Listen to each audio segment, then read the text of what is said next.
Good morning साथियों, स्वागत है आप सभी के अपने विश्वासी चैनल जॉब अलर्ट में। तो साथियों, आज है 22 मई और 22 मई की कुछ बड़ी खबर आप लोग के लिए लेकर आ गए रिजवान अंसारी के द्वारा। जी हाँ भाइयों, अभी आप लोगों ने कल सुना जब रिजवान अंसारी भाई का ऑडियो आया था। इसमें क्या आप लोगों ने सुना कि स्टे लग गया है और अचानक क्यों जो है स्टे का स्टेटस हट गया। अब इस पर क्या कहना है रिजवान भाई का, चलिए अब हम आप लोगों को लेकर चलते हैं। अभी की हुई उनसे लगभग 1 मिनट की वार्ता में उन्होंने क्या जवाब दिया, हम आप लोगों को ये दिखाएंगे। भाइयों, आज आपने कल की सुनवाई देखी, सुनी, तमाम लोगों के द्वारा सुनी कि ये हो गया, लेकिन ऐसा कुछ भी नहीं हुआ था भाइयों। सुनवाई के दौरान जो है हम आप लोग को एक और ख़बर दिखाएंगे और इसकी सच्चाई से भी आपको रूबरू दिखाएंगे। इसके बाद हम आपको रिजवान भाई के इस छोटे से ऑडियो को सुनाएंगे और इसके बाद हम आपसे आगे इस भर्ती में क्या होने वाला है इसके बारे में चर्चा करेंगे। तो चलिए सबसे पहले हम आप लोग को ये पोस्ट दिखाते हैं, इसके बारे में बताते हैं। तो भाइयों, वीडियो को शुरू से लेकर लास्ट तक ज़रूर देखना, क्योंकि यह वीडियो आप लोगों के लिए बहुत ही ज़्यादा महत्वपूर्ण होने वाली है स्टे को लेकर। अभी ऑडियो हम आपको सुनाएंगे। 69,000 शिक्षक भर्ती के मामले में अब एक बड़ी जानकारी सामने आ रही है। सुप्रीम कोर्ट ने इस भर्ती प्रक्रिया को लेकर उत्तर प्रदेश सरकार व अन्य को नोटिस जारी किया है। कोर्ट ने कहा है कि सरकार को 6 जुलाई से पहले अपना जवाब दाखिल करना होगा। सुप्रीम कोर्ट ने यूपी के 69,000 शिक्षक भर्ती को चुनौती देने वाले शिक्षा मित्र की याचिका पर सुनवाई करते हुए यूपी सरकार से जवाब मांगा। कोर्ट ने कहा कि सरकार बताए कि उसने भर्ती के लिए 40-45% सामान्य और आरक्षित वर्ग के लिए 40% के आधार क्यों बदल दिए। देखिए, ऐसा यहाँ कुछ भी बात नहीं थी। कोर्ट ने ऐसा कुछ भी नहीं कहा था कि आपने सामान्य वर्ग के लिए 45% और आरक्षित वर्ग के लिए 40% आधार क्यों बदल दिया, आपने 60-65 पर क्यों आपने पासिंग मार्क लगाया। कोर्ट ने यह कहा था भाइयों कि जब 60-65 पासिंग मार्क पर कट ऑफ पर 1,46,000 लोग पास हैं तो उसे चेंज करने की बात क्यों कहा जा रहा है। योग्यताओं के साथ जो है खिलवाड़ क्यों किया जा रहा है। कोर्ट ने ये बातें रखी थी। तमाम प्रकार से भाइयों जो है वायरल गलत इसमें जो है वायरल किए जा रहे हैं। अभी आगे हम आपको बताएंगे कि किसकी सीट सुरक्षित है और किसको है नुकसान, आगे बताएंगे। इसी के साथ कोर्ट ने यह भी कहा कि शिक्षा मित्र जो सहायक अध्यापक के तौर पर कार्यरत हैं उनको जो है छेड़ा न जाए। कोर्ट ने कहा कि यूपी सरकार को 6 जुलाई तक चार्ट के जरिए भर्ती के सारे चरण और डिटेल बतानी होगी। तो भाइयों, कोर्ट ने यह कहा था कि 6 जुलाई के पहले जितने भी शिक्षा मित्र इस 69,000 में 40-45% पर पास हैं उनके चार्ट बनाकर, उनके रोल नंबर बनाकर वो लिस्ट जो है सुप्रीम कोर्ट में सौंपी जाए, वो भी 6 जुलाई के पहले। ये सारी डिटेल जो है कोर्ट ने मांगी हुई है। ना तो किसी प्रकार से स्टे से बात कोर्ट ने कही है और ना ही इस पासिंग मार्क पर जो कि आपको यहाँ दिखाया जा रहा है। ये सभी बातें जो है गलत है भाइयों। एक प्रकार से देखा जाए भाइयों, जिस प्रकार से कोर्ट ने कहा है कि 40-45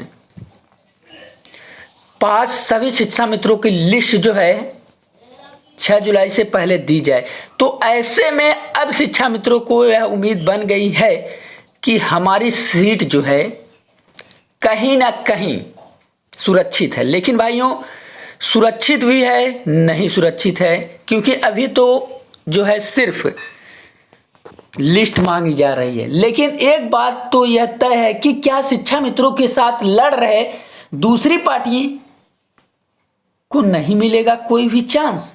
ऐसा क्यों, इसका जवाब जो है रिजवान भाई से मांगा जा रहा है दूसरे टीम की ओर से कि हमने तो आपका साथ भरपूर दिया।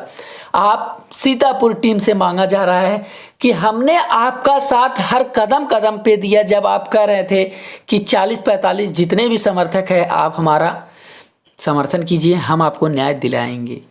तो आज के कल की सुनवाई से तो यही साबित होता है कि शिक्षा मित्रों की सीट कहीं ना कहीं सुरक्षित है, और जो दूसरी पार्टियां हैं उनके लिए बचा क्या, कुछ नहीं। ये कब तक ऐसा चलेगा, अभी आगे आपको जानकारी देते हैं। इसके बाद रिजवान भाई की तरफ से ऑडियो को सुनवाते हैं, जो कि एक पेपर में आया हुआ है, आप लोग देख लीजिए भाइयों। ये खबर दिखाने के बाद आपको आगे बताएंगे कि शिक्षा मित्रों की किस प्रकार से सीटें जो है सुरक्षित हो सकती है। शिक्षक भर्ती पर मांगा प्रदेश सरकार से जवाब। उत्तर प्रदेश में 69,000 शिक्षकों की भर्ती के मामले में उच्च न्यायालय ने उत्तर प्रदेश सरकार को नोटिस जारी कर 14 जुलाई तक जवाब मांगा है। शीर्ष अदालत ने कहा कि फिलहाल हम भर्ती पर रोक नहीं लगाएंगे। देख लीजिए, स्टे पर कोई बात नहीं, इस भर्ती प्रक्रिया पर रोक नहीं लगाएंगे। सरकार भर्ती प्रक्रिया जारी रखे, लेकिन यह याचिकाओं के अंतिम निपटारे पर निर्भर करेगी। अदालत ने कहा कि राज्य सरकार 6 जुलाई से पहले अपना पक्ष जो है कोर्ट में दायर करे। सरकार बताएगी कि सामान्य श्रेणी के लिए भारांक जो है 45% और आरक्षित के लिए 40% के आधार को क्यों बदला गया। शिक्षक मित्र जो सहायक शिक्षक के तौर पर कार्यरत है उनको छेड़ा न जाए। 6 जुलाई तक सरकार चार्ट के जरिए भर्ती के चरण और उनकी विवरण बताए। शिक्षा मित्रों ने आरोप लगाया है कि सरकार उनकी जगह बीएड वालों को भर्ती कर रही है। बीएड वाले उनकी कमर पर सवार होकर भर्ती हो रहे हैं, जबकि अदालत ने उन्हें रियायत अंकों के आधार पर भर्ती कराने का आदेश दिया था।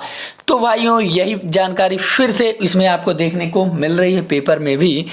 जबकि आपको एक बात बता दें कि 6 जुलाई की बातें जो सामने आ रही है वो 100% प्योर है, पूरी तरीके से सच्चाई है कि सरकार ने डाटा मांगा हुआ है कि 6 जुलाई तक सरकार पूरी तरीके से अपना डाटा उपलब्ध कराए और अपनी बातें कोर्ट में रखे, सुप्रीम कोर्ट में रखे, और जितने भी शिक्षा मित्र हैं सभी की लिस्ट जो है कोर्ट में रखा जाए। क्योंकि उनका एक जो आरोप है कि इस भर्ती, पहले तो आप लोगों ने देखा कि 68,500 का भी जिक्र हुआ कि इस भर्ती में बीएड नहीं था, और 69,000 में इन्हें शामिल किया गया।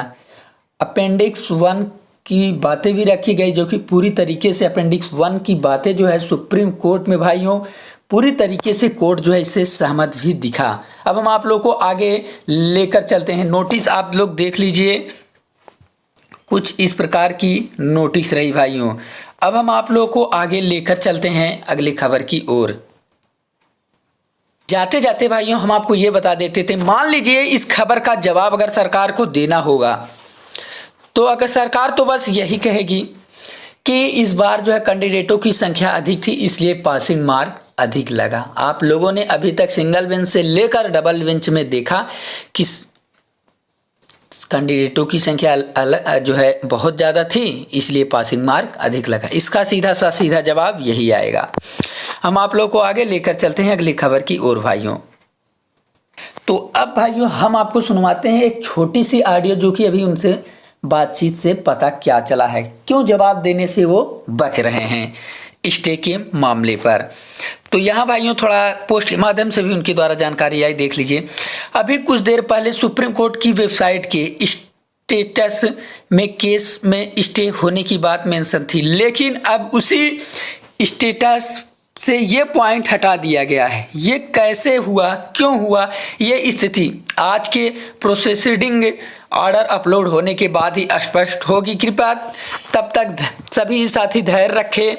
टीम रिजवान अंसारी। तो देखिए भाइयों, ऑडियो में तो साफ साफ बताया गया कि स्टे लग गया, लेकिन अब पोस्ट के माध्यम से क्योंकि भाइयों रजिस्ट्रार से थोड़ी सी मिस्टेक हो गई थी, इसी के कारण जो स्टे वाली बातें जो है सामने आ रही थी। लेकिन अब बता रहे हैं कि धैर्य बनाए रखिए, ऑर्डर अपलोड होने दीजिए। सारी जानकारी आपको ऑर्डर अपलोड होने के बाद ही आपको सुनाएंगे। अब हम आपको सुनवाते हैं उनके द्वारा जारी हुआ बातचीत के जरिए कुछ ऑडियो, जिसमें उनके द्वारा क्या कहा जा रहा है। अब आपको सुनवाते हैं यह छोटी सी ऑडियो। तो चलिए हम आप लोगों को लेकर चलते हैं ऑडियो की ओर भाइयों। Hello hello. हाँ अभी आवाज नहीं आ रही थी आपकी। कौन? अरे अमित सिंह बोल रहे हैं बस्ती से। बताइए। भैया ये ऑर्डर वाला कुछ डिसाइड नहीं हुआ गया अभी? ऑर्डर आ जाएगा, उसके बाद बात करूंगा उस पर, ठीक है। अच्छा अच्छा, और भैया हम लोगों का कुछ डिसाइड नहीं हो रहा है। हेलो।